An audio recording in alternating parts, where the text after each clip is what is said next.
All right, and welcome back, ladies and gentlemen. It's Monster Deface and Fallout here, delivering the DreamHack Opens here, featuring Fortnite today. It's been going down, and what you're looking at on your screen right now is highlights from game number 2 right here that just concluded.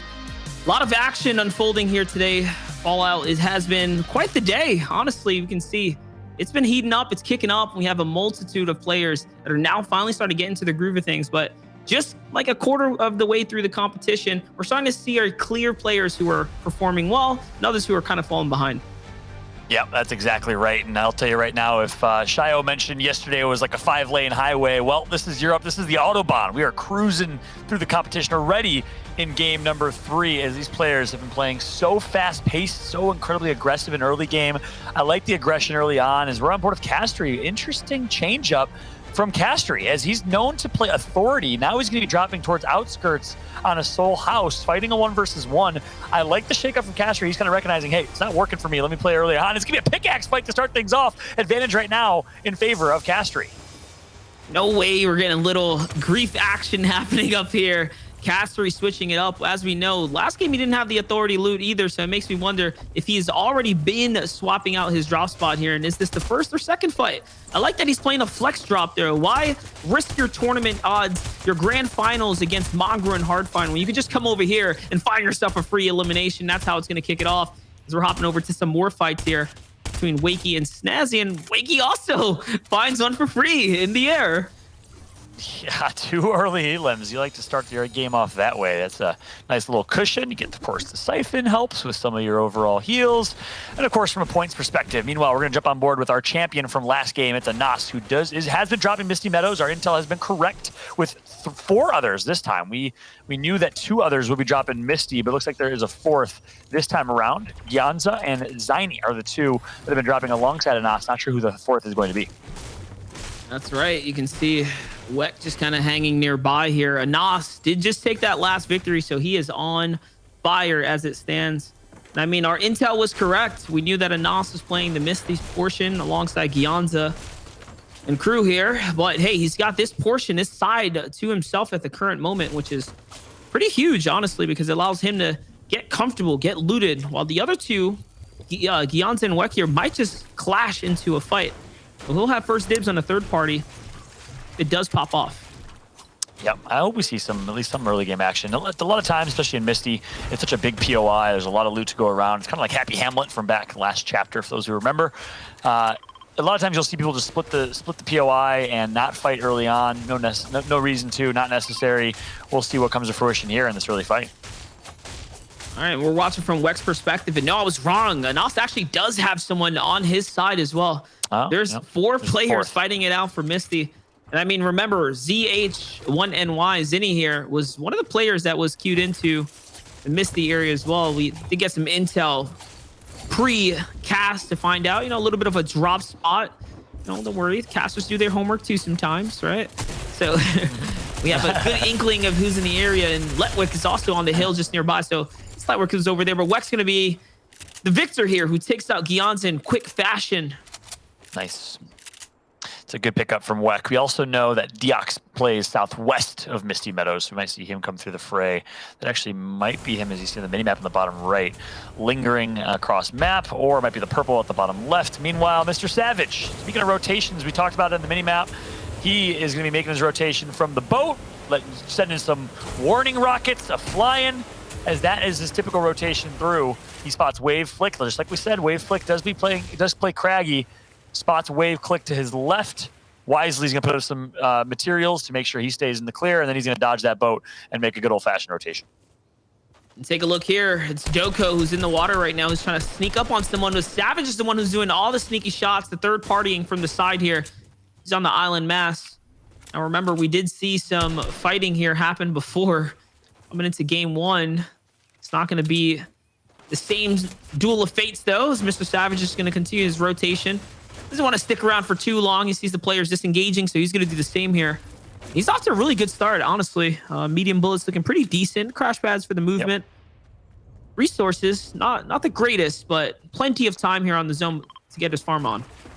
Yeah, I think he'll be able to farm up. This is kind of the standard meta of loadout within the current meta of Season 3. You have 2 inventory slots used for heals, 1 for mobility if you can with the crash pad, and then the AR charge shotgun combo, which is typically what we've seen. We've been talking a lot about it, but not as much SMG usage as it currently stands. Charge shotgun or attack shotgun seems to be being prioritized. I like Mr. Savage's loadout to start. The Savage is actually moving back into the fight between Doko and this other player on the river here. You can see if you just look at the mini map on the side, there's already a 4th player coming into the fight. He's hearing what's going on here.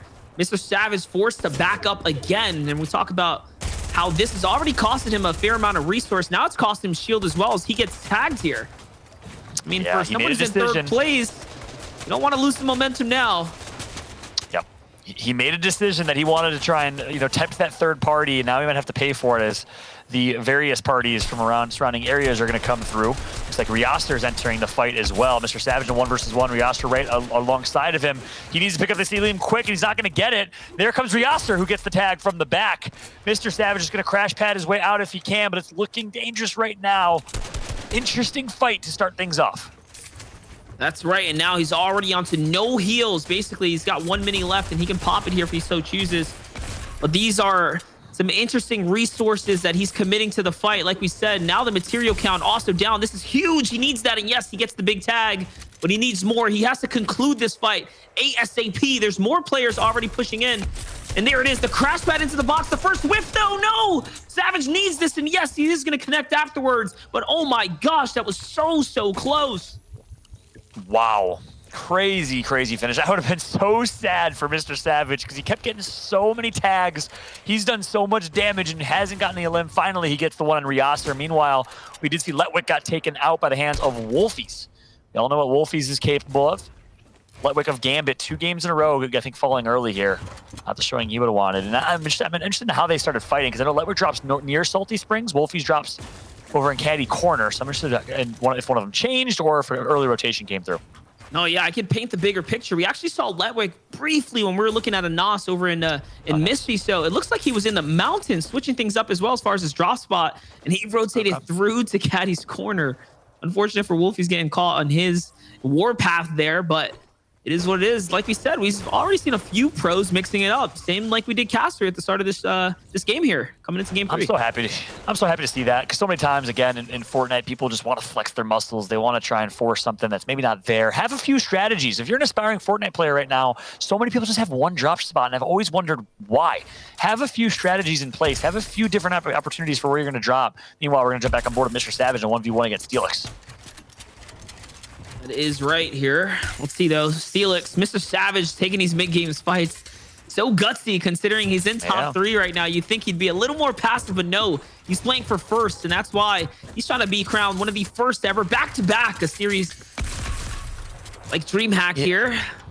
Yeah, and it's interesting, too, because he was playing passive earlier on. He was playing really cautious. Now he's going to play aggressive, and I think it's because of his loadout. I think he's confident with his loadout as it currently stands. He has the perfect kind of ideal loadout for Season 3 meta, and he wants to take these fights. Not sure if he knows it or not, but Steelix does not have an AR in his inventory, so he will have the advantage in a close-range fight. That's right, but Mr. Savage is looking like he is in the lead here. He's going to find a huge tag onto Steelix, who's having a rough day so far in the competition. Only 7 points, so he is absolutely struggling. And Savage has found himself the proper victim to take out here. There it is, setting it up. We already know he can crash pad into a box. We've seen him do it before. Seeing how close things can get, though. The shots that are going to exchange here, but it's going to be in the favor of Mr. Savage once again. Little moment of opportunity here for Steelix to heal, but no, it's not going to be enough. Savage hops into the box in his 2nd frag in the mid-game. A little taunt to go along with it. He's slowly inching his way up to the top. I love it. I love it. Everything I'm seeing out of Savage, the change in gameplay based on his inventory, that is exactly what you want to do. I forgot the most important, crucial item of his inventory, obviously the AR, obviously the charged shotgun, but crash pads allow him to disrupt box fights and to win with confidence. So that's why he's playing with such aggression. He's saying, hey, this is my game where I'm going to get high elims. My other games, yeah, maybe didn't have the inventory I wanted for those early game fights. Instead, he played for placement. Changing it up based on his inventory. Well played for Mr. Savage so far. He picks up 2. Meanwhile, Refsguard, who had a brilliant interview yesterday, big shout out to Refsguard, well spoken. He did pick up an elim on Popo at the top left of our screen as well. We're seeing Wolfies still in the running there. A little bit of an engagement against Benji here. This would be a battle of the Titans. You best believe if one or the other takes each other out, It's going to be clipped and shipped to Twitter. We'll see right now. Sniper shots coming back and forth here. Great counter shots from Benji, though, to land a big 40. Little 40 piece right there. Now he's going to rotate on out. This time is different. I was just going to say, this time's different. Benji is actually well sorted as far as his material count goes. The last time we were here, for whatever odd reason, he didn't have anything to play with. Now he's looking very, very situated for this game here. Yeah, he must have gotten some early game fights. We must have missed something, because typically when you drop Lazy Lake, you're in a great position, great opportunity to mat up. There's a good diversity of mats between wood, steel, and brick. That's what we're seeing right now from Benji. Also a decent inventory to his name. Not the best rarity he would want, and overall, he could use some crash pads, can maybe use some stinks, which we saw him use before. So I think we might try and see him take a fight if it makes sense. Meanwhile, Jet Ski's to the left of him, Wolfie right in front. So Wolfies and Benji might be getting in an altercation here momentarily. Scromguard nearby, one of the fellow guard members alongside Refs.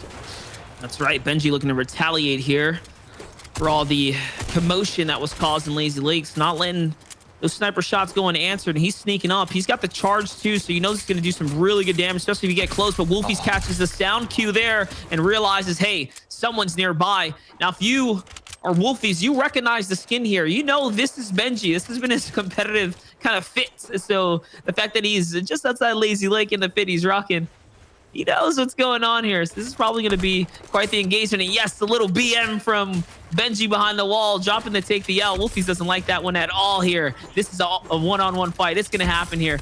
Let's see the wall control here from Wolfie. Trying his best right now. Notice, though, Wolfie does not have Caddy's loot. So he's not playing for Caddy's corner, at least from what we can see in this game here. But 3 elims this game. Whatever he is doing is definitely working. Janice nearly becoming the victim of a shot there from the hunting rifle, though. Gotta be careful. And 3 big elims too. One on, as I mentioned earlier, Letwick. So Wolfie's playing with some aggression. Only 20 points total. 15 of them going to come from this game. So he didn't have the game 1 and 2 that he wanted.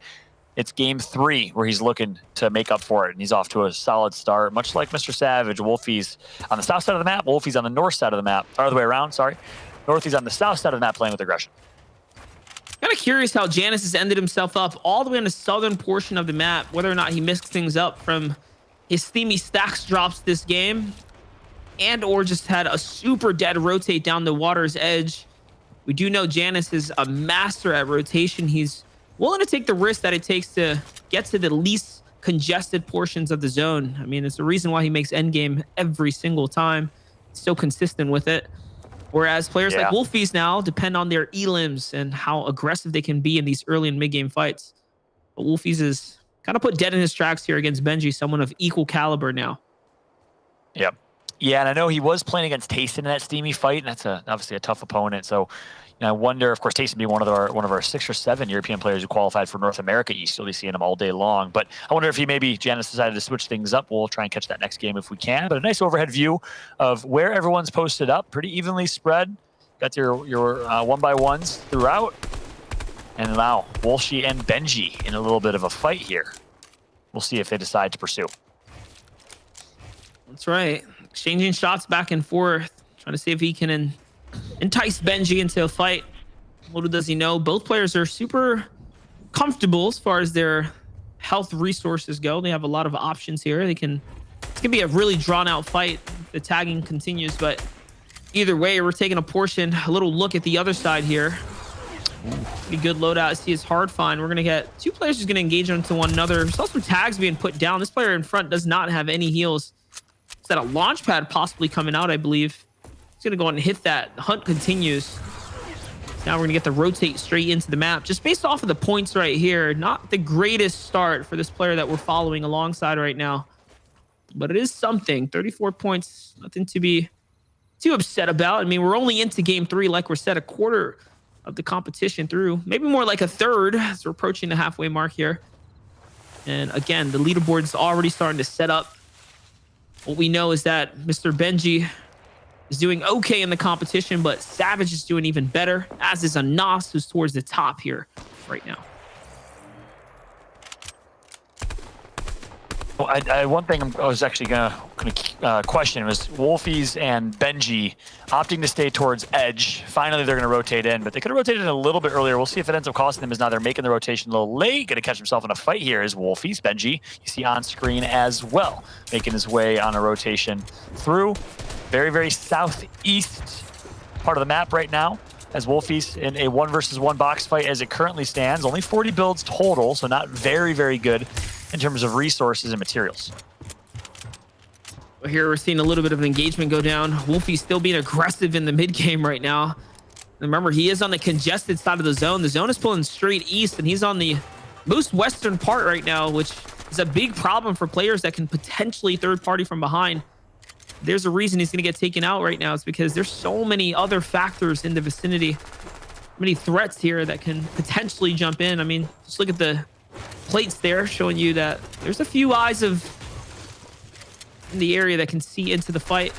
Rax, though, this man is just successfully disengaged. He's backed up. He's looking to reconfirm some more resources here right now off of his previous knock. And yes, there builds out a huge tunnel to play with.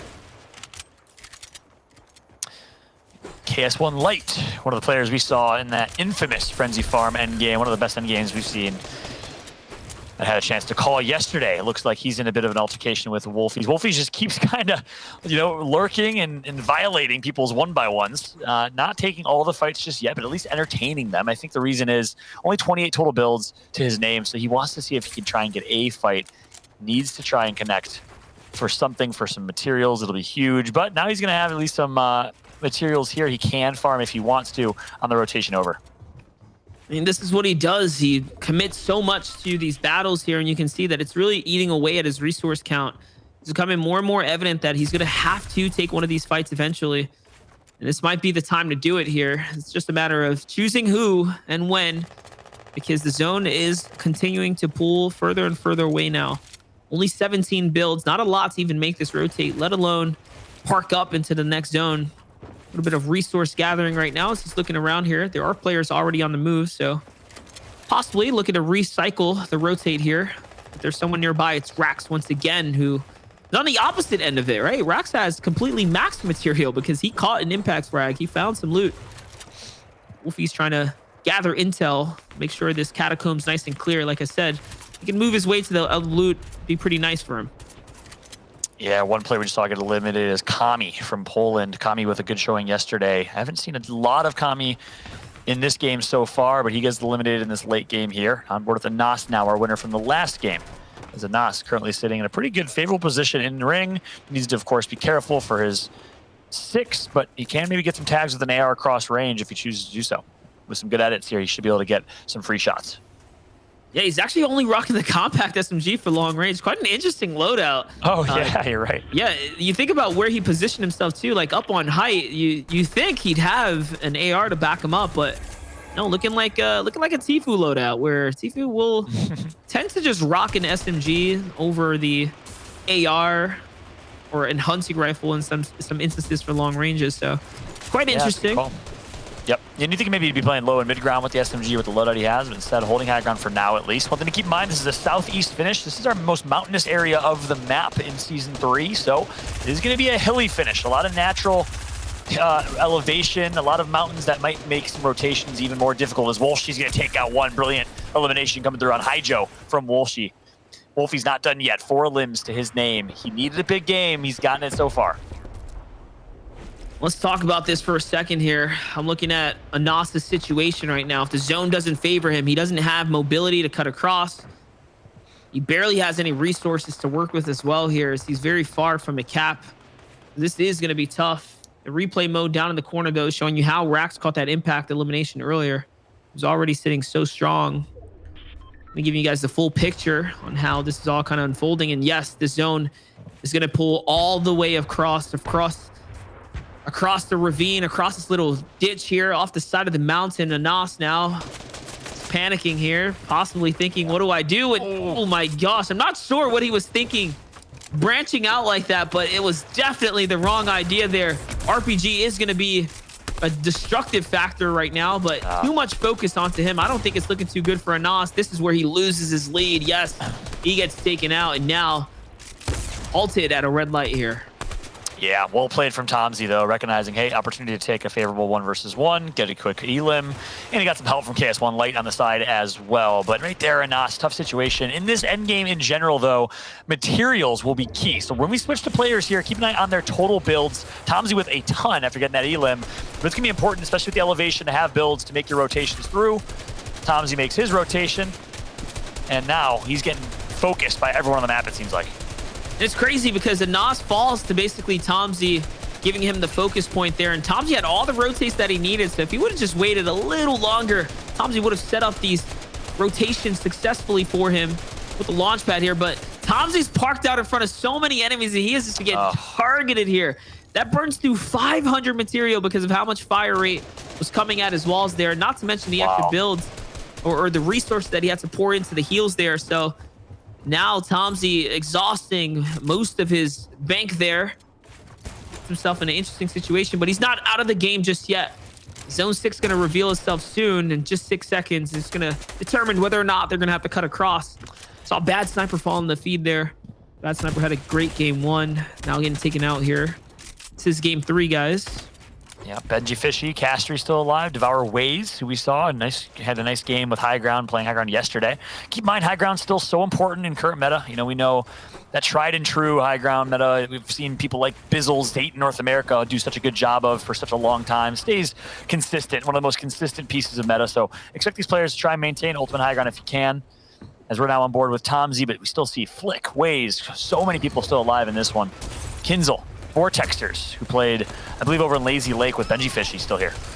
I just love what Tomzy did here. He went straight for High Ground, recognizing this is going to be the key moment to possibly find some frags here. He's already connecting with a bunch of shots. Someone else is parked up. It's Mr. Savage who's looking outwards towards the zone. He's not going to find anything. He is going to need to find some clear air traffic if he wants to hit this pad. Yes, not before taking 2 ticks of storm damage, though. And he's just going to be able to glide his way down to the furthest points of the zone, trying to finagle his way through the cracks there. You see that? He stuck his way right through, and now he's all the way in the front side of the zone.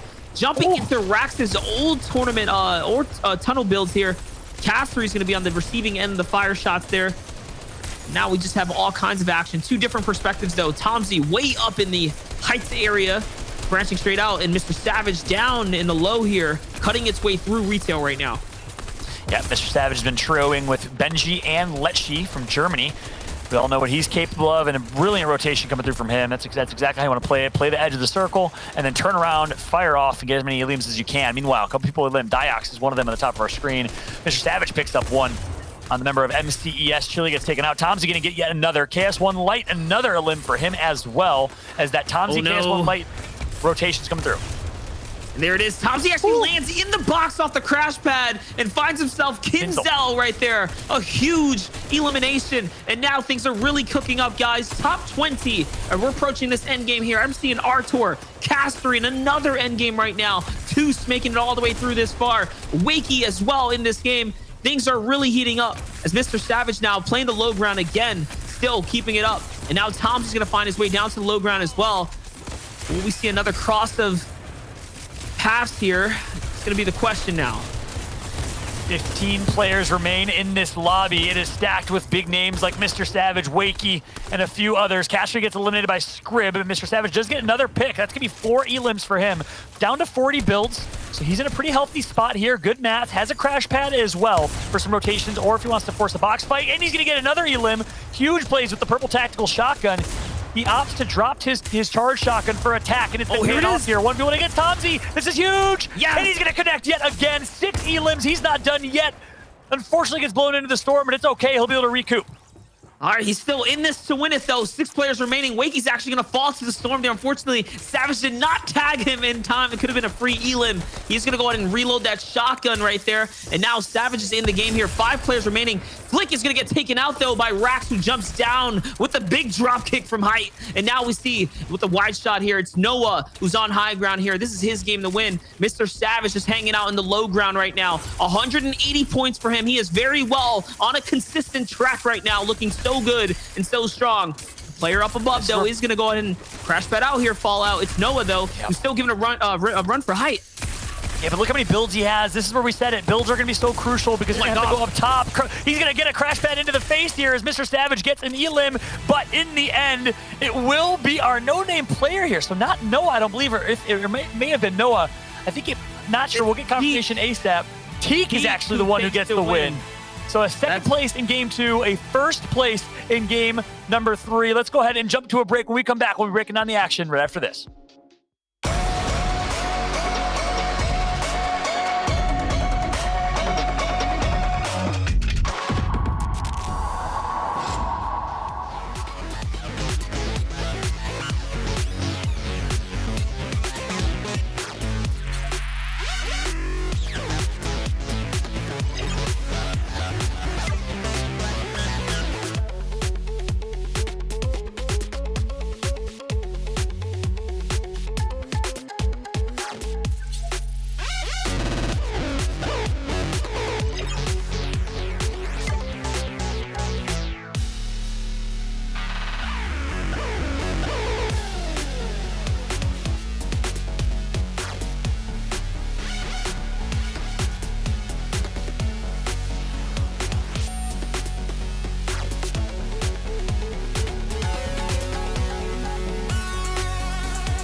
Welcome back, everyone, to the DreamHack Open featuring Fortnite. We have just finished our third game of the Grand Finals, meaning that there are 5 left, and the leaderboards are starting to pan out right now. It's going to be really interesting to see how the game continues to shift and the meta begins to change as these players try and take the first spot. It's $250,000 for the prize pool. A lot is on the line right now, guys. But that last game that we saw was pretty great. Obviously, Monster Fallout. Thank you guys for joining me here again. I just want to talk about top plays, top highlights. Was there any play that really stood out to you, Fallout? Yeah, I think we're going to chat about it. I can't wait to dissect it as much as possible. I'm sure you'll see a lot of it in these highlights here. But Mr. Savage's trajectory in entirety, that entire game was nuts. I mean, I think he certainly is right now in first place without even a question after a huge game 3. His rotations, his aggression early on, crucial plays coming through from Mr. Savage. I think some of Tomsy's plays were great as well. The fact that he dropped right into the box of an opponent, got an elim, picked up a couple crucial elims on a Nas. I liked what I saw at Tomsy as well. And there you saw for a second, Castery continue to make a muck here. Find himself little frags, switching up his drop spot as well, playing super flexible so far in the competition. Someone that we knew was doing well in the end game there, of course, Mr. Savage and Tomsy had some pretty great runs. And look at that beautiful shot from, Tomsy landing into Kinzel's box there. We talk about Castery making another end game. So Castery is also on fire right now. Whatever he's doing, whatever he switched up in this competition is working out, as is Teak right there, who did secure that final elimination. That was what we were trying to call in that end game there, but just a phenomenal win for Teak too. Let's talk about that. Second place and first place there, Fallout.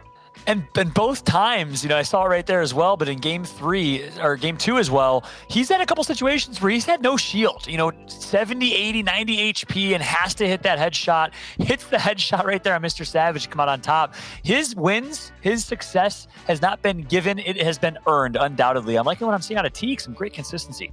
And one thing about that, I was just going to jump on that just a little bit. What we're talking about Teak here is that he is a player that hasn't quite been at the #1 slot, but he's been in the top 10 in the solo categories later. We're talking about the Mongrel Cup and honestly just consistently pulling through and playing really, really well with high finishes in solo competitions, at least as of late. Well, speaking of high finishes and solo competitions, of course, you're going to think about Mr. Savage. And let's take a quick look at our top 20 right now. Mr. Savage on top right now. He actually finished game 3 with 7 eliminations, putting him above even the players that have victory royales. Teak, of course, taking that victory royale now in 2nd place. And then we have Toos in 3rd place. But I want to bring a little bit of focus to a Nas, who we saw get taken out early in that game there. So even with how well he was playing, I mean, he's still holding a top 5 right here, which is great coming into the middle of the competition. But we're really going to hope to see him kind of step it up and put the gas pedal down. Someone that's trailed out of the top 20 so far. I don't think I see Janice here. Do you, Fallout? I do not. No Janice, no Benji, no Mongrel. A couple other players that we've seen. Taze barely tasting in 19th place, kind of barely in there. No Castery. So really, it's been the Mr. Savage show in a lot of ways, and a lot of other names like a Nas Scrib who have really stepped up when it matters the most on Sunday. We're only halfway done though, so that could easily be a much different leaderboard. The way Mr. Savage is playing though, and just to kind of shift gears and chat about his gameplay, I was speaking to it in that game. I'm just so impressed with how he's adapting and switching his gameplay based on his environment, based on his situation. In this game, it was his loadout monster. Yeah, his loadout really came through the manage or the impact frags come in the early and mid game. I believe we have the map though. We can draw straight to the drawing board. We'll bring you guys exactly where it all unfolded. If you didn't watch it happen in real time, take a look here. He lands up at the top. I see Fallout already boat, do the boat there. That's okay. Thank you for knowing it's a boat. I was a little nervous you think it's an arrow or something. No, I see that. So it's down here though, where he rotates right in and he finds the zone 1 fight against Ryjar, who plays over in this kind of area here. So the fact that they're crossing paths right now and then completes the impact frags right down here is huge, because the crash pad is what really managed him to succeed here. He was breaking into the boxes, and that's how that went down. Then there was another fight down in this section down here where Mr. Savage again comes across Felix with another big impact elimination. And these are just some of the few to talk about impacts and things that are happening here. Letwick, who spawned way down here, switching up his drop spot. We're not sure who's kinging caddies right now, but he does manage to come across Wolfies around this general area, and Wolfies is the one that comes out successful against Letwick as well. So a little bit of a mix up here. Definitely a lot of flexibility in the drop spots, but it is Mr. Savage on the northern portion who's running things in the early game. Yeah, and we did end up having a circle in the late game that was going to be caddy corner and this whole kind of mountainous area. One thing in general, though, not just obviously for that late game last, but I want to see in this next game what's happening over in this area in caddy corners. We'll keep an eye on that. We'll keep an eye on Mr. Savage, his trajectory, I think, coming into this next game. But we did see the shockwave launcher in effect in either the last game or the game before in late game. So it's either getting eliminated or taken off the map early. We're not sure what exactly is happening. I'm excited to see what it is here coming into game 4. Yeah, I'm really excited to see how Mr. Savage actually plays in this next game, because, I mean, you guys are watching the action. He almost died within like the first zone. So it's going to be interesting to see. Obviously, it's just a sliver of chance that can separate you from being knocked out before you even get any placement points and taking 2nd place and now being in the first in the leaderboard. So it's exciting. We have 5 more games to go. Anyone can still take the top place, but we're going to find out after this quick break. So don't go anywhere.